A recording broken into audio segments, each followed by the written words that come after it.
Let's give a warm round of applause.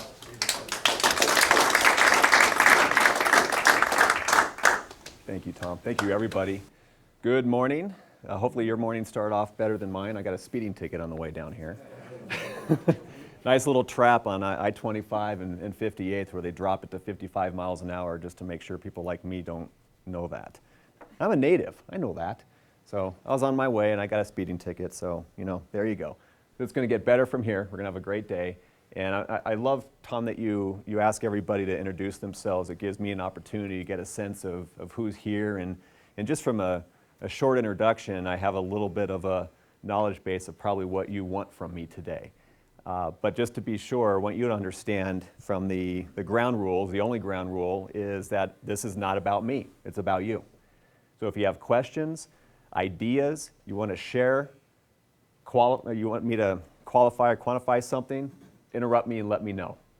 My talk, our time together today is deliberate in some areas to make sure we get some points I want to get across, but more importantly, it's to make sure that you walk out of here with the concept of yourself as a brand. And that can apply to your job search, it can apply to your attempts for promotion within current opportunity, and there's obvious application to the business owner and how they market themselves for recruiting, hiring people, raising money, marketing themselves, because we all know, entrepreneurs in the room and everybody in the room, that people is what we buy. And then we might get into a little bit in how to differentiate yourself from your business. That's important sometimes too. You have your personal brand and you have your business brand.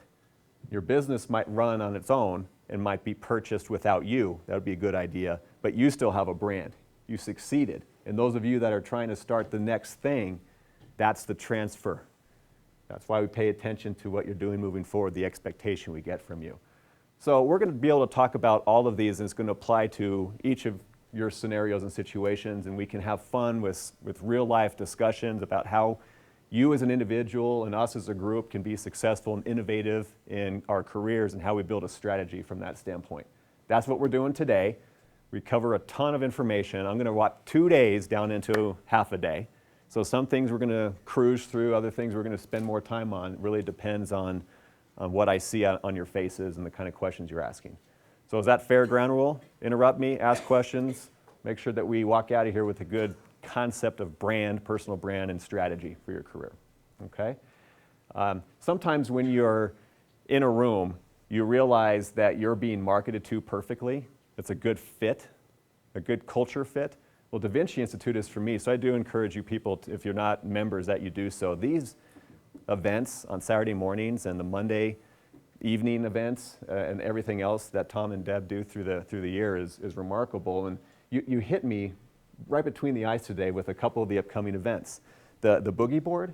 I lived in California for a couple years, and I'm a surfer. I have a 9-foot surfboard here in Colorado, and I make sure I get back to the ocean at least once a year so I can surf.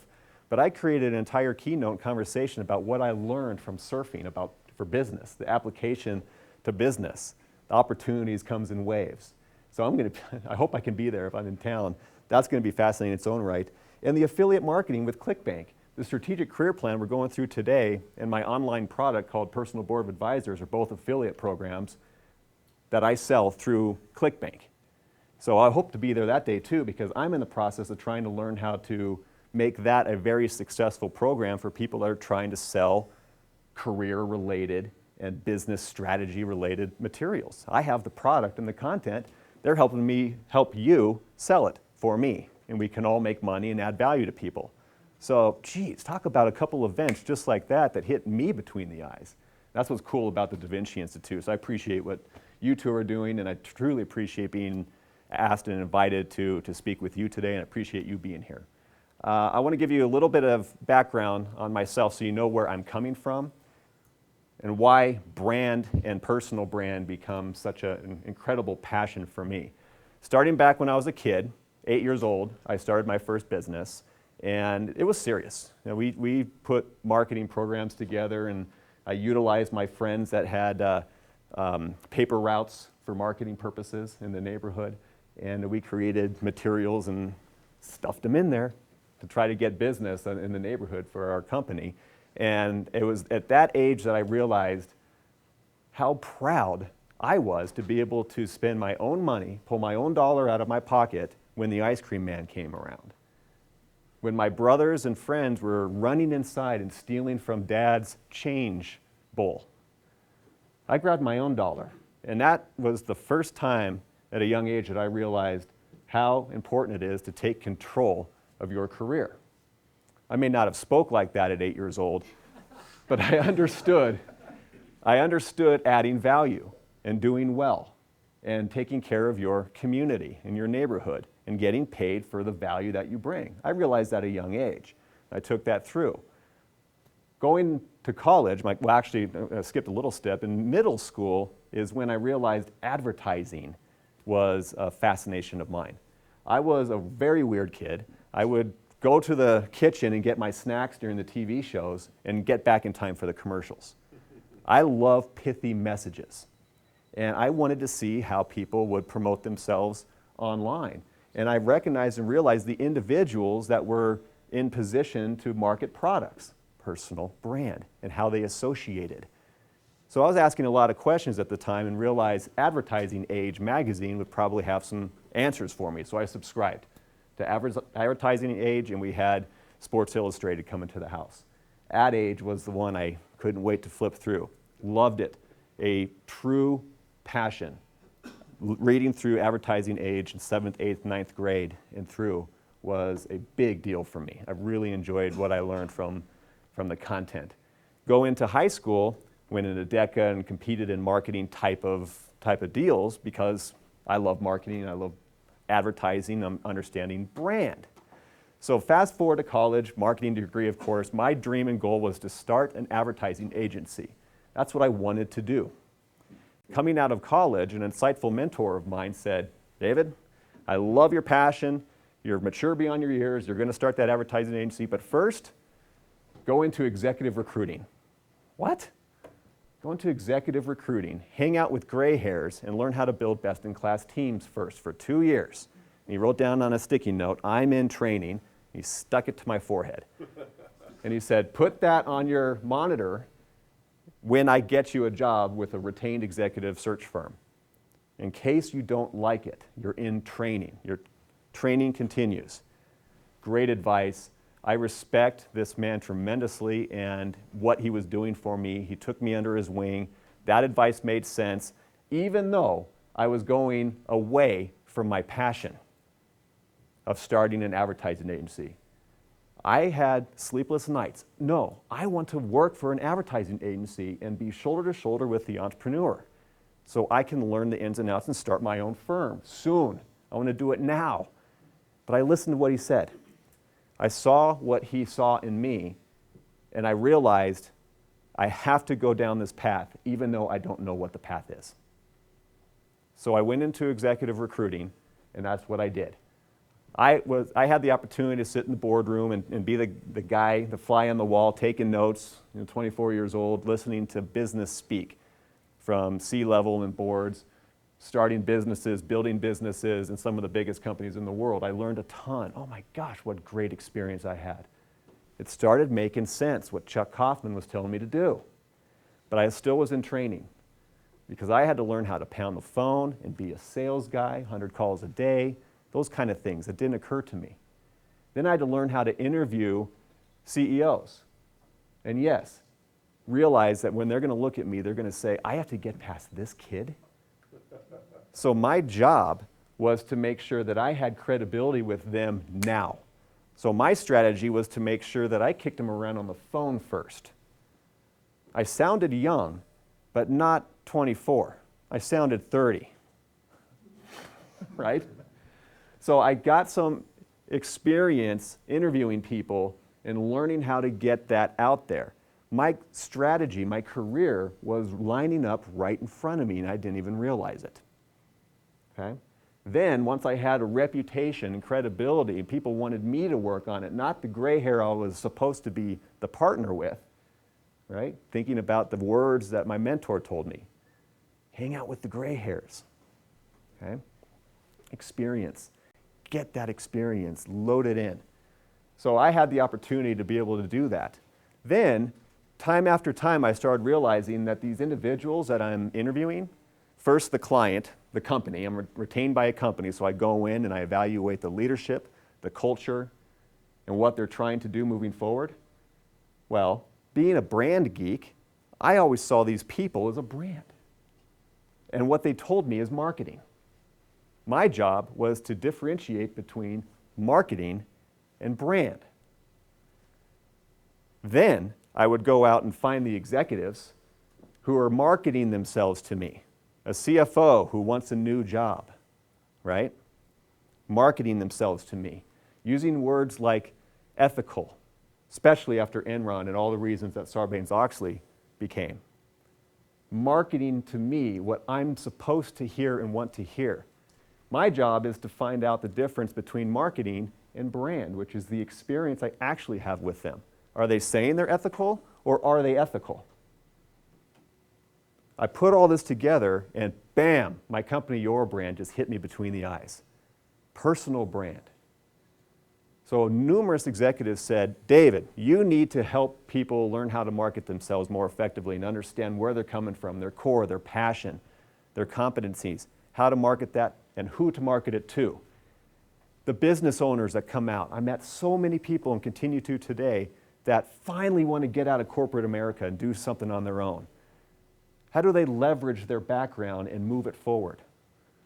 What are the transferable skills? Well, I helped them with that.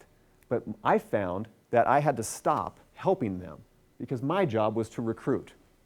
The in-training message had to come off the monitor. I'm done. It's time for me to start my advertising agency. The difference is my products are people.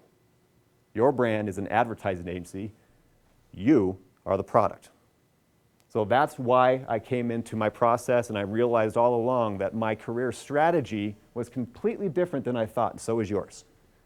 So my job is to help you understand where you're coming from so you can be opportunistic and innovative about your career and learn how to grab onto things and move forward. Learning how to have vision for the big picture where your values lie and learning how to ratchet that down to this year with true vision, how to hit the ball and where it's going. Then you can accomplish anything you want to. Anything. When you realize where you're coming from and who cares about it. So that's what we're going to nail today for you. Okay? We're also going to be going through the strategic career plan. I need to bring this back up big for you guys. And by the way, as Deb mentioned, hopefully everyone has something to write on and write with, right? Because we're taking notes today. This is a workshop. We're going to be writing core values-based mission and vision. You're going to be writing your core competencies. You're going to be writing a lot and taking it away with you because you're not going to build a strategy today. You're going to take this with you. So take great notes, ask questions. If there's things you want to make sure you run by me later and not today, this website's where you're going to do it. So I'm going to give you access to this site as your materials. Okay? So take good notes, ask good questions. This is about you. Please, please, please. What's the website? Oh, well, the website is personalboardofadvisors.com. And I'll give everybody a card that we can pass around too to make sure you have my contact information. As a matter of fact, I'll do that now. When you register on the site, then I will see you as a registration and I will upgrade your account to the paid version. And that'll give you access to the strategic career plan and the rest of the content. You can literally ask me questions in there. We can have conversation in there, and that's where this continues to live and where it gets personal for you. Okay? So here's our materials today. That's where you'll go back to make sure you can go in and get the rest and get the details. Fair enough? The question is, how does this apply to the business owners and the entrepreneurs in the strategic career plan process? Well, a personal brand applies to who?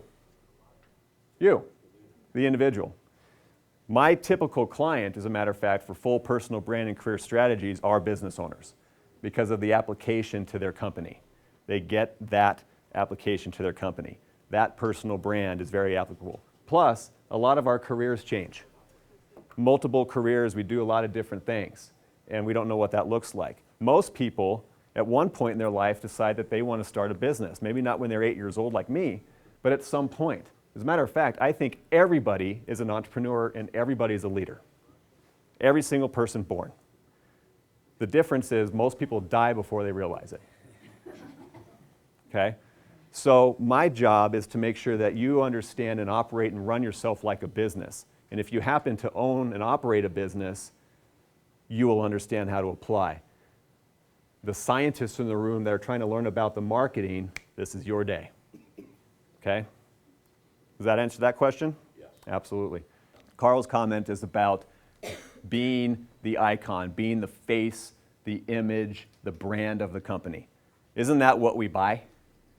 If you're raising money as a business owner, what do the investors care the most about? And I've been involved in this a ton, especially from the human side. Remember, I'm a recruiter.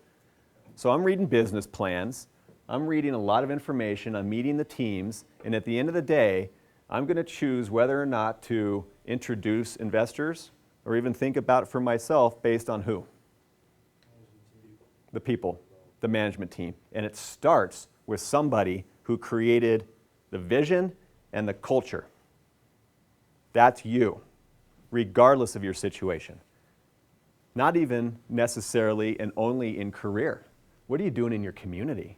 Are you recognized and branded as a leader in your community? Right? This applies to everything. This is your personal brand. Business, career, family, community.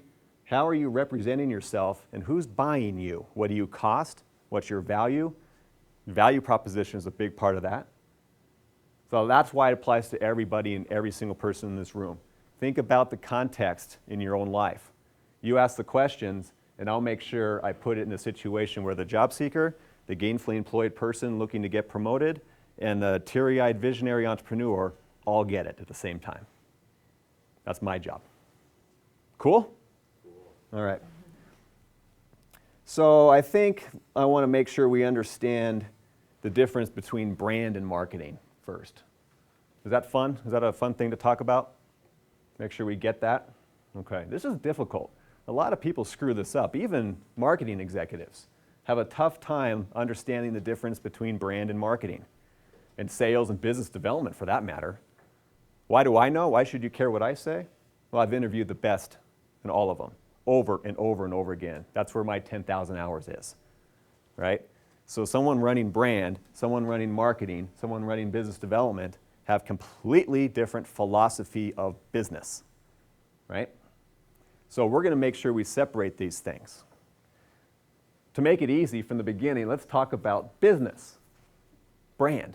So when I say brand, and we're thinking about, say, Coke and Pepsi as a product, what comes to mind? What does brand mean to you if you had to define it?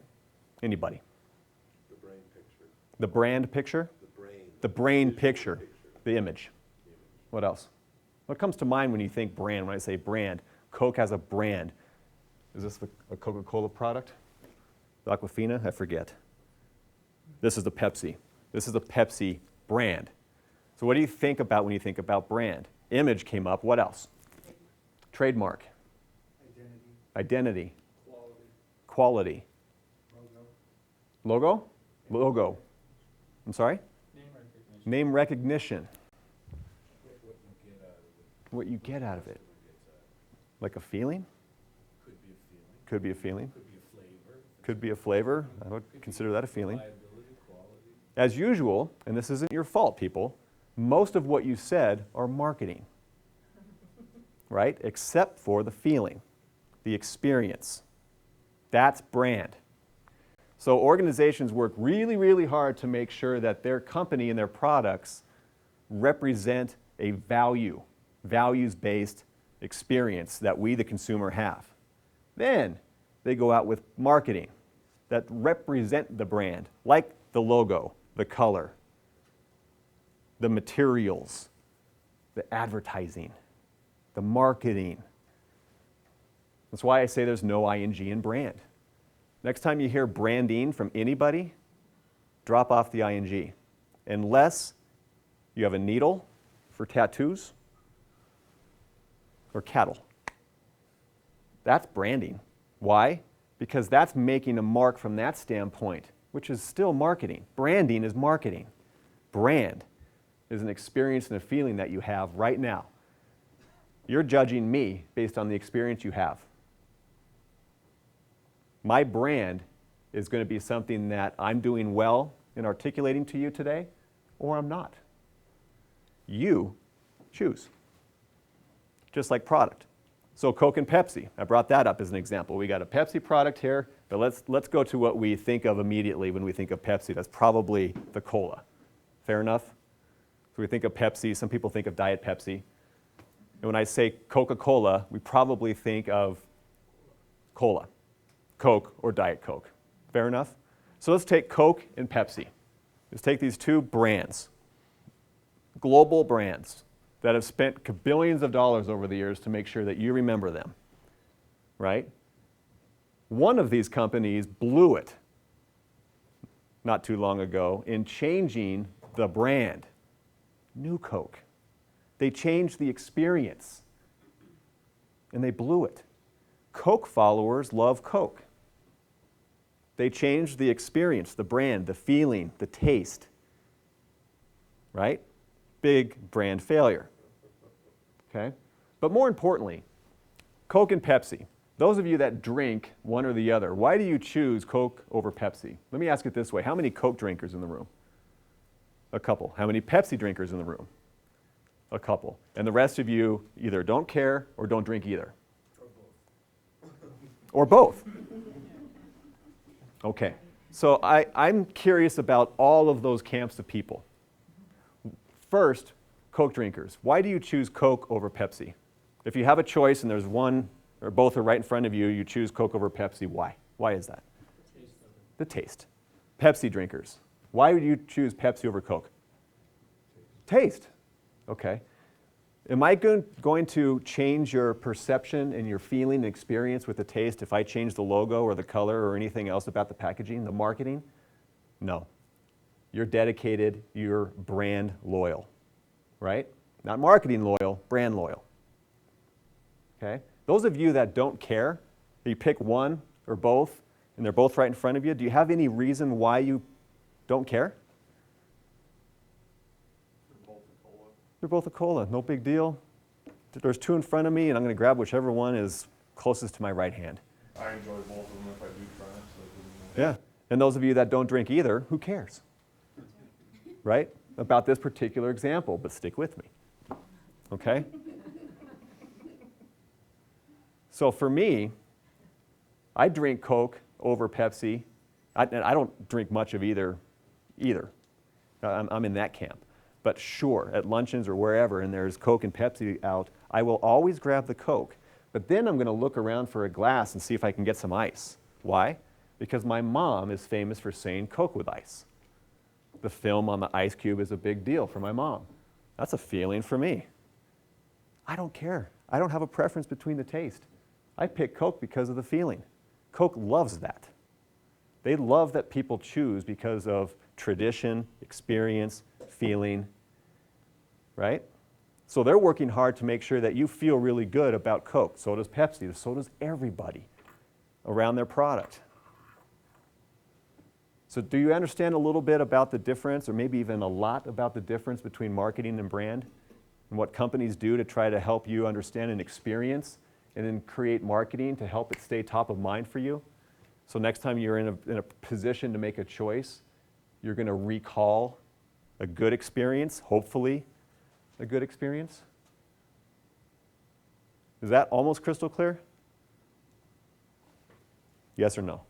Yes. Okay. Any no's?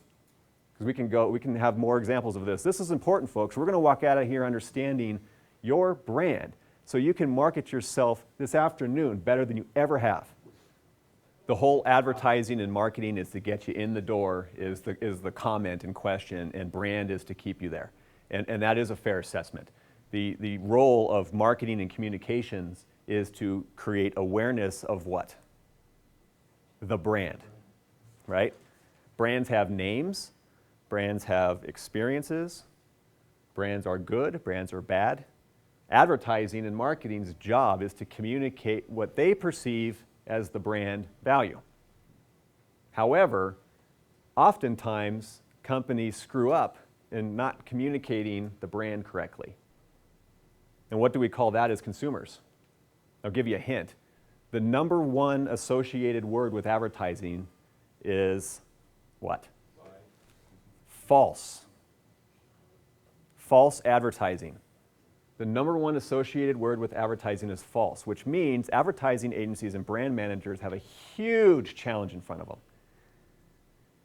That challenge is they've identified a brand, but nobody believes us, or the brand isn't delivering. Imagine you're a company and you say, customer service is our core value, and all we do, everything about us is customer service, but you have a bad experience with customer service? Next time you see a commercial, an ad, marketing, communications that say we're excellent at customer service, what are you going to think? Right, bad brand. You're going to go tell your friends that the customer service sucks, even though they keep running it down our throat via advertising, marketing, communications, that their customer service is phenomenal and excellent and the pride and joy of the company. False advertising. Ouch. Who gets blamed for that? Usually, it's the marketing. That company should focus on what? If they care about the brand values being around customer service, what would they focus on?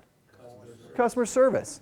They're going to probably spend a ton of money on training everybody in the organization to be excellent at customer service. They're probably going to recruit people that already have that philosophy within them. Then, their marketing isn't false. Got it? Any other questions on or clarifications on brand and marketing from a company and product perspective? Okay, so how about personal brand? When I say personal brand, what does that mean to you? What do people think when they think of you? What do people think when they think of you? No different. Everything we just talked about in the last 10 minutes applies to the personal brand. You identify first with who you are. Your core values, your value proposition, what you're selling. Then you put your communication strategy together. So you're great at raising money, you're great at hiring people, you're great at getting your client base, you're adding your values into your events, your products, your business. Your job seekers, your interviewing goes through the roof because you know how to market yourself. The way you open the door. One of you talked about marketing, I believe, as a door opener. So your marketing as a person comes in forms of networking, resumes, bios, websites, how you play on Twitter, Facebook, LinkedIn, my site, Personal Board of Advisors. The experience you want people to have with you. First, you have to identify the experience people want to have with you. You can identify your target market, the people that care. Then your marketing starts to make some sense, just like Coca-Cola does. So if you're going to create new Coke, and you're going to go a totally different direction with your career and with your business, shouldn't you pay close attention to where that decision flow comes from? Make sure that your market understands what you represent. You're not changing the core. Values, competencies. Okay? Personal brand. Any questions on personal brand to make sure that we get a crystal clear understanding of what that means? Personal brand versus marketing yourself. Crystal clear? Yeah? I don't think so. Yes? Are you sure? It's important. If you're going to walk out of here and you're going to get some value from me today, you got to understand the difference between brand and marketing and how to apply that to you as a person, personal brand. Okay? All right. Let's dive in. Any questions? All right. First thing I want to get into is skills and core competencies. What are your skills? And this is a good opportunity to start writing these things down. What are your skills? Your marketable skills that people are buying. take a few minutes to write down a few of your skills.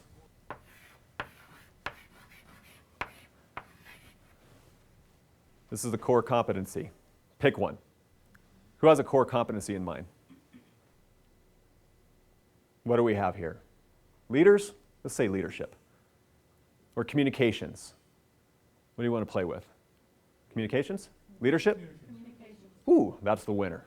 Communications is a core competency. Now, many of you may have wrote communications down as a skill. Come on, who did it? Right.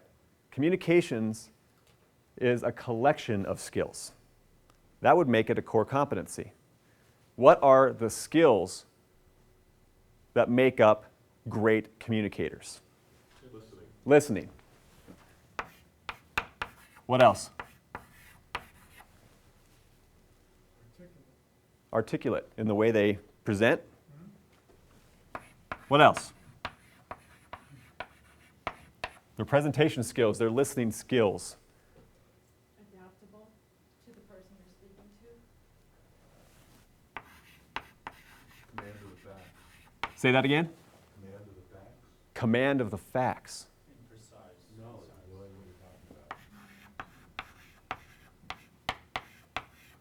A little BS is good, but I'm writing down communications here. That's the core competency made up of a bunch of skills. But we're also breaking these down too. Let's take listening. What are listening skills? How can you prove to me that you're a great listener? Anyone can market to me that they're a listener, right? How do you prove to me that you're a great listener? Rephrase what you say back to you. You can repeat back to me what I said. in a different way. Yeah, rephrase. Rephrase. What else? So it's a response, it's interaction. A response and interaction. If we're thinking about brand, go ahead, Tom. Write up a summary of what you just discussed. Write up a summary of what you discussed. Well, these are great business development, sales, marketing tactics, aren't they? If you're great at listening, and we picked communication as a group as the core competency that we want to talk about. So you're going in and you're marketing yourself to a CEO for a job, a recruiter, funding sources, the CFO you want to hire for your business, your first sales manager, whatever. Apply it to your life. Entrepreneurs, job seekers, everyone in the room can apply this to their business and their life, right? You're the CEO of you. So it applies to everything. How are you going to prove to me that you're great at listening? And we're thinking about brand, which is an experience that I have with you. So if my experience with you is that you're a great listener, what am I experiencing? Some of these you mentioned. What about credibility or sincerity? Sincerity. Where does sincerity come from in relation to listening? Eyes. Tone of voice. Tone of voice. If you're on the phone, you can't see the eyes, but you can probably tell that somebody's listening. Yeah, emotion would be. Yeah. The response, a lot of the things that you said. So you see how we're even breaking listening down, the skills that make up listening, which are part of the skills making up communications as a core competency. Now this is important because when you're marketing yourself in any of your individual situations, you want to do enough homework about the person, people, group in front of you that you're going to market the right skills to them. If communications is a core competency, you're most competent in communications, you're going to want to market the skills that they care about. Are they looking for someone that is a great listener or can articulate their message better? Which is it? If you do your homework and learn, then you can prove to them which side of the communication competency you possess, because that's what they're going to buy, right? That's going to raise your value. They'll pay you more because they trust that you are, in fact, excellent at communications. You don't just say it on your bio and your resume. Got it? So, many of you, we all make this mistake. I do too. When you're writing down your skills, you're writing down often your competencies. So I challenge you to go away after our time together this morning and break down what you wrote down as your skills. What make that skill excellent, like communications and leadership? Who wants to shout out another skill that they wrote down? We covered them all? And this is your opportunity to make sure that we can break this down so you understand. Because the ability to market your skills effectively is huge. I can usually see core patterning in people. Okay? Contribute to the initial symptom they come to me with, and when I see it, and I don't know if you want me to break that down into skills. Well, what I want you to do is make that pithy. How do you tell me that in a 2-second statement? Because we're all judging you right now, and we're all judging each other, so stand up. We're here together to make sure that we're all successful, right? It's okay. Yeah. So break that down into a quick statement that we can all evangelize for you. What would it be? I can see and shift core patterns, Or core beliefs? core beliefs. There you go. Because now we can understand what beliefs means, right? Patterns means a lot of different things to a lot of different people. Like, I could draw a pattern, right? So using words, like a great advertising agency does, pulling out the right words, beliefs. Now we understand what beliefs means. So we have a better sense just from that switch than what she does. True? So what is the core competency that you possess that's going to prove to this room that you're excellent at helping people shift their core beliefs? With your training, your experience, what's that thing? Awareness. Awareness. Direct awareness Of people? of not the people themselves, but the way they're carrying them, the way they're holding their beliefs. Okay, so how do you uncover how they hold their beliefs? I didn't say, but I'm very intuitive. I can see things that are unconscious. Stop. That's exactly right. So now we're working onto something that makes sense to us. You have to prove intuition. Right. Saying that you're intuitive to us says, okay, we believe or don't believe you. Brand. If we believe you and believe you're intuitive because we get to know you and we care about you, then we're probably going to hire you or refer business to you because we believe your intuition is going to change our friend's life and how they see themselves. Fair? If you do something that goes against our own belief in you, then we have a problem.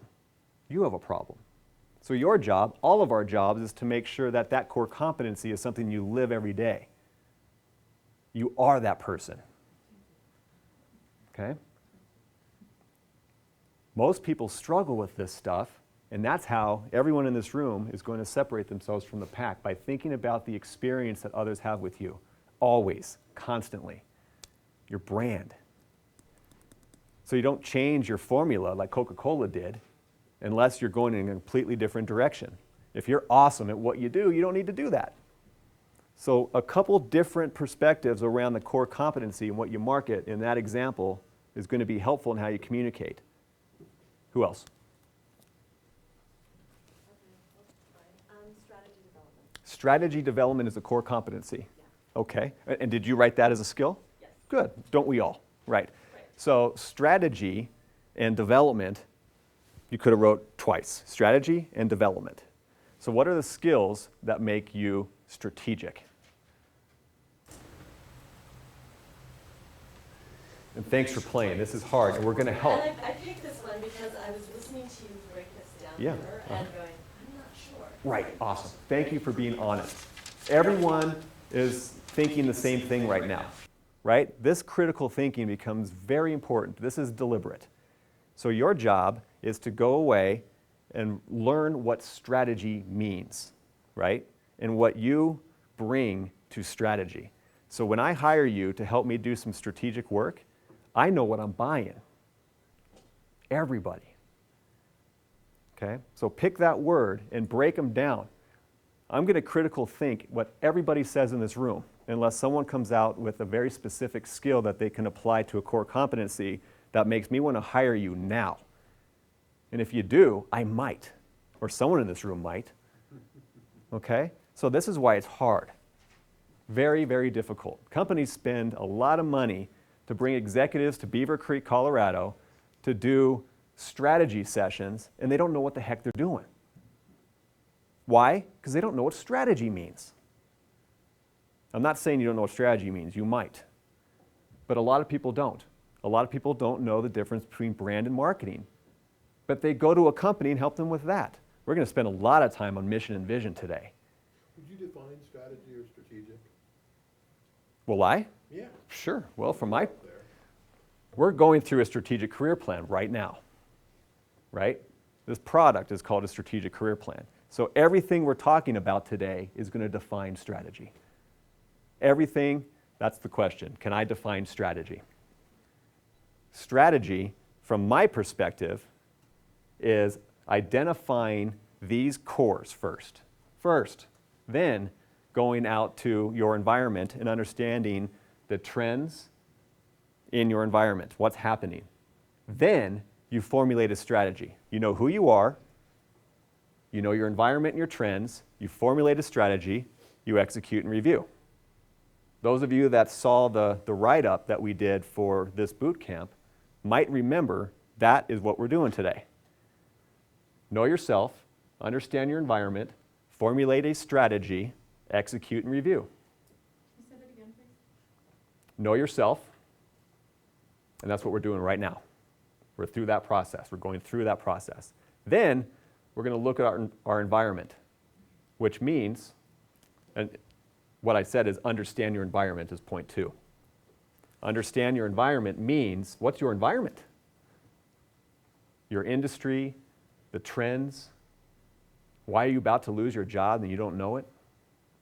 Why is your company going to go under and you don't know it? Or we like to be positive around here, so what are the trends that you can grab onto to be real successful? Right? I had to let a lot of recruiters go, business development people go, in my day as an executive recruiter, because they didn't use the phone. Especially when LinkedIn came on board. And email. I remember going to the library and doing SIC code research, and then going back to my office and calling every single company. Who's your vice president of finance? Who's your chief operating officer? Because I couldn't go to their website.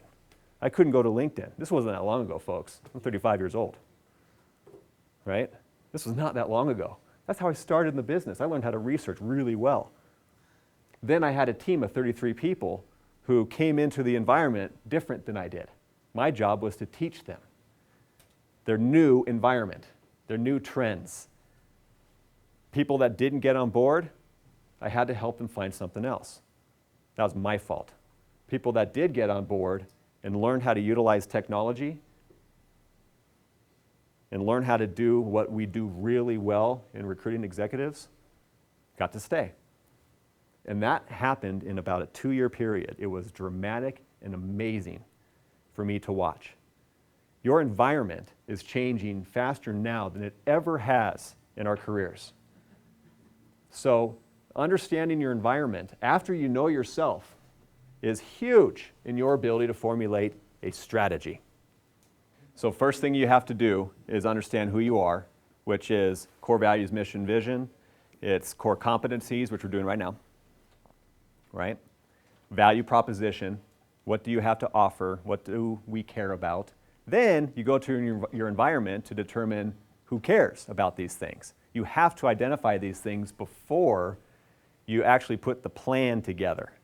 All of this is part of strategy, right? Then, when your plan changes, maybe your strategy changes, it's because you learned something new in your environment, you met somebody new, you had a different perspective, the internet came around, right? Or whatever it is. Whatever came around in your environment, in your world, might have changed your strategy. But you know yourself so well and you know your environment so well, you can switch on a dime along those areas. That strategic move is important. All of it is implemented in your plan, your strategic plan. Core competencies, core values, mission, and vision. Your value proposition, which has a market analysis part to it. You can't do a value proposition. We're doing all this today, folks. You can't do a value proposition correctly if you don't understand your market first. Fair? Is that not a strategic concept? Okay. Now, People can define strategy in a lot of different things, a lot of different ways. But strategy doesn't work if you don't know who you are, what you have to offer, and who cares about it. So you can put the plan together. It's very complicated. Very, very complicated. And that's why we're not going to solve the world's problems here today. Yes, we are. Right. Different lights go on and different things happen. And the way you define strategy apply to yourself, to your business, to who you are, and how you're going to move forward this afternoon to implement your strategy. Learn about the mistakes you're making, and we all do, so you can make those adjustments and your strategy continues to live strong and breathe and change. The strategic career plan is just that. As you get more experience and have a different perspective of something, won't your strategy change? This whole process is a complete blast. And the good thing about being a business owner who doesn't know anything about business, your core competencies around science or other things, right? The learning about the business concepts and applying them to yourself as an individual, in my experience and why I started your brand, is you can apply it very well to your business. You can learn what brand and marketing and strategy is without having to go 4 years and get a degree. As a matter of fact, it's probably the worst thing you can do, in my honest opinion. For the entrepreneurs that have skills in other things, an MBA destroys entrepreneurs that have passion around other things. Sorry. Try JD. Right. So learning how to build strategy and surrounding yourself with people that understand the concepts, like a big tool in strategy we're going to do today is mission and vision. And how many companies screw up mission and vision, which is a strategic process they go through about their strategy? Almost all of them. And when we get to that point, I'm going to tell you stories to prove it. Okay, one last comment and then I will try and wrap this. Okay. No, we can. This is. Is everyone having fun with the strategy conversation? Okay, so it really feels to me like when we're talking about strategy, Yeah. we're talking really a lot more about tactics. Mm-hmm. And we're confusing those two. Okay. Because tactics is how you implement your strategy. And strategy in my mind is really picking the right goal. Okay. How do you pick the right I goal? disagree with that. I think strategy is how you get there. It's the game plan. So for instance, today, the goal is to market ourselves better, or that's my goal perhaps, for this. Now, how you accomplish it, that's your strategic plan.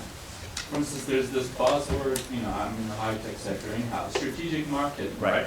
The guys, they throw in a bunch of business people, no offense to you guys. Right.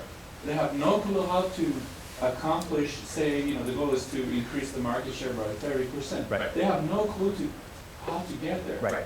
So Absolutely. strategy is how you get there. It's not the goal itself. Mission and vision Exactly. is going to be a very, very important part, and where we spend the most time today on mission and vision, because you can't have strategy of any kind without having a vision.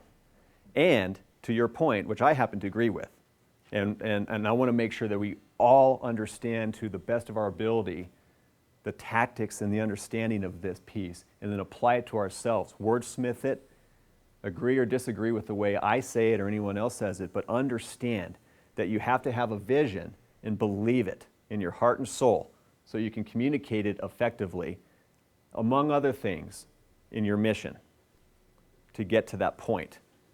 That entire workflow and process is strategy. It's huge. It's a big, big deal of having a good strategy that is fluid and changes constantly. The other thing that I find fascinating about strategy and plans, I get in debate with many people about why they don't write a business plan. I think everyone should write a business plan, but not just because they're doing it. The biggest reason I think people should have a business plan or a personal business plan, which is the strategic career plan, is to understand where you went wrong, so you can communicate effectively why you went wrong. That's the best part of a plan. What happened? What didn't work with the strategy? So you can apply that. Any questions, comments? We have a couple minutes. We're going to take a break.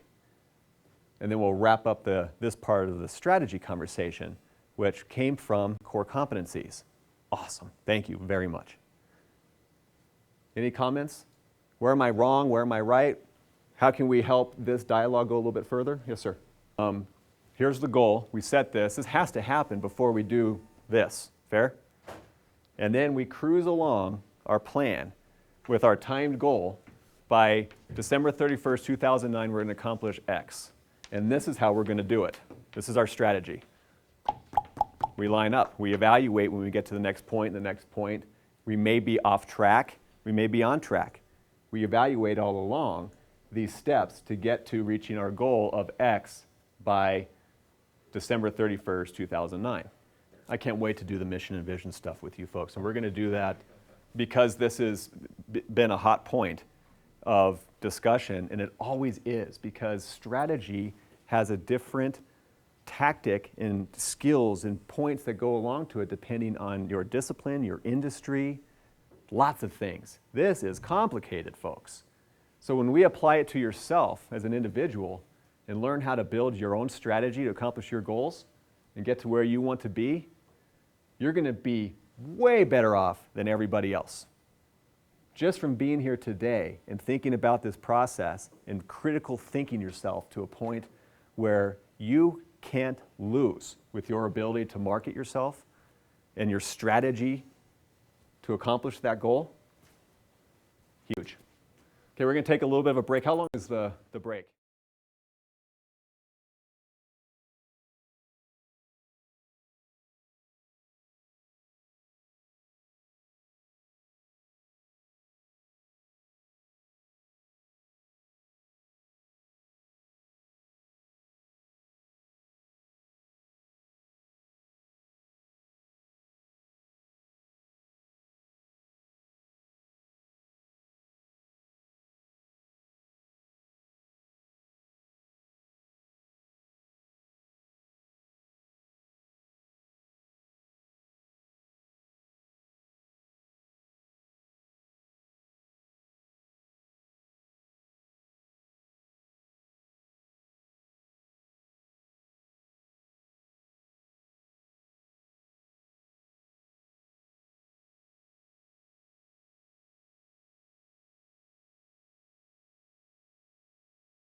So what's on your mind as you took a few minutes away. What questions do you have? What do you want to talk about real quick? And then we're going to jump into SWOT analysis.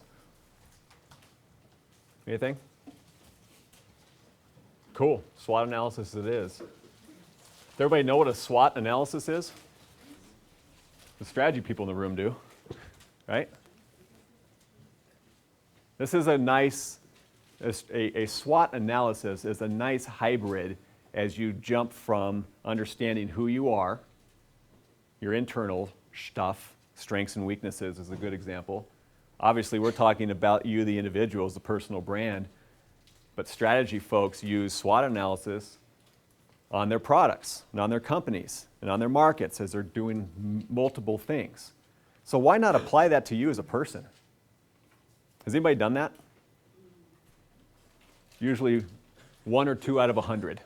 Right, Carl and David, because we're geeks. We're geeks about this stuff. But usually 1 or 2 out of 100 have applied any of this. And that's why you're going to become 1 or 2 out of 100. Big differentiator. Applying a SWOT analysis to yourself is a really fun exercise. This tool is very effective for products and businesses to understand and analyze their strengths, weaknesses, and opportunities and threats. It makes a ton of logical sense that you would apply the same concept to yourself. That's why I put this in the strategic career plan. So the hybrid here is the internal piece, the strengths and weaknesses. Yours. What are your strengths and what are your weaknesses? And then the external piece would be that transition into the environment and the trends that we're talking about. That's the external factors. So we're going to cover this a little bit, and then we're going to pop back into the define yourself. Understand, define yourself part with core values, mission, and vision. But I wanted to jump right into the SWOT analysis because I think it's a great time to talk about it based on our conversation with strategy going into the break.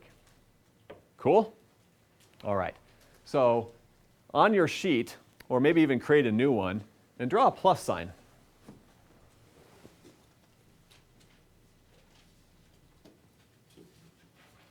Something that looks like this.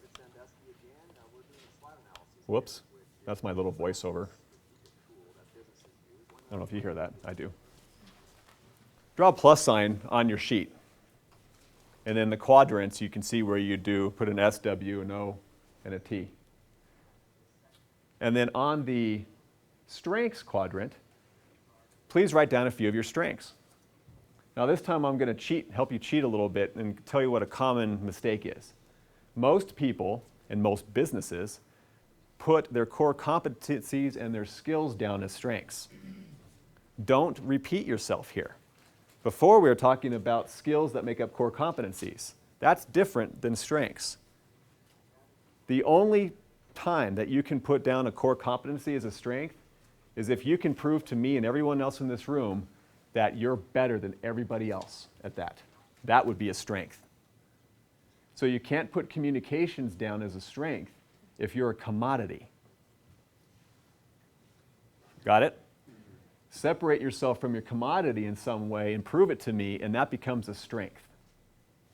So can you give us an example of one, just so we can get on the right mindset? Absolutely. Well, communication skills. Many communication skills. Let's pick on me a little bit. And picking on me will be easy because this is actually going to be a compliment for me. So it's not even picking on me. Now, part of my skills and some of my weaknesses are around communications. My strengths are my voice, the way I project, my confidence. I can stand in front of a room and let anybody drive the conversation. I can do an internet radio show. I can do a traditional radio show.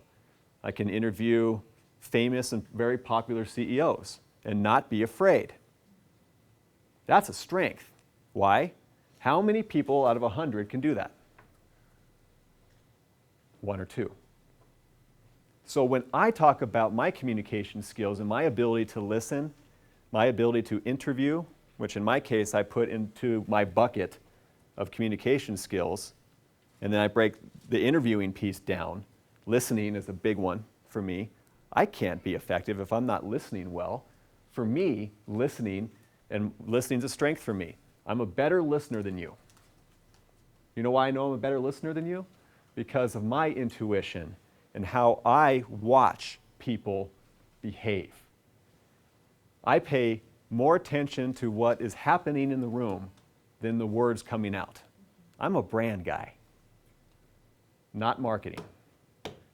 So when someone's telling me something and I can tell they're lying to themselves, I will tell them that they're lying to themselves. They're not lying out loud. They're ethical. They're lying to themselves. I can tell. I'm a really good listener. That's a strength.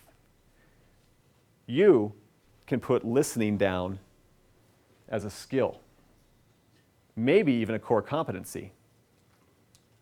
But can you put it down as a strength? Are you with me? That's one example. You have to be really good. I'm not with you. How Okay. could it be a skill and a core competency, but not a strength? Well, I'm going to allow you to make it a strength, that you're extra strong. It's a strength of yours if you're better than everybody else. We're not going to pretend here. You can't go out and say that one of your strengths is listening if you don't prove to me that you're stronger than everybody else. Different than the skill of listening. There's more room to give in developing a skill, in learning, and turning that into a core competency where you're most competent in. 80% of your day is supposed to be around listening, perhaps, because that's how you make money. That's why people pay you, because you're so great at listening. How do you leverage that to be effective? Well, if you can, then you probably got a strength. Other strengths, these are physical characteristics. I'm tall and skinny. Sorry, that benefits me. I walk into a room, this is a strength. I walk into a room and most people, not everybody, most people assume credibility because I'm tall. That doesn't mean if you're short that you don't have credibility, but we're human beings. And that's part of the deal. Healthy, looking healthy is a strength because if you don't look healthy, people are going to assume in the personal brand category that you may not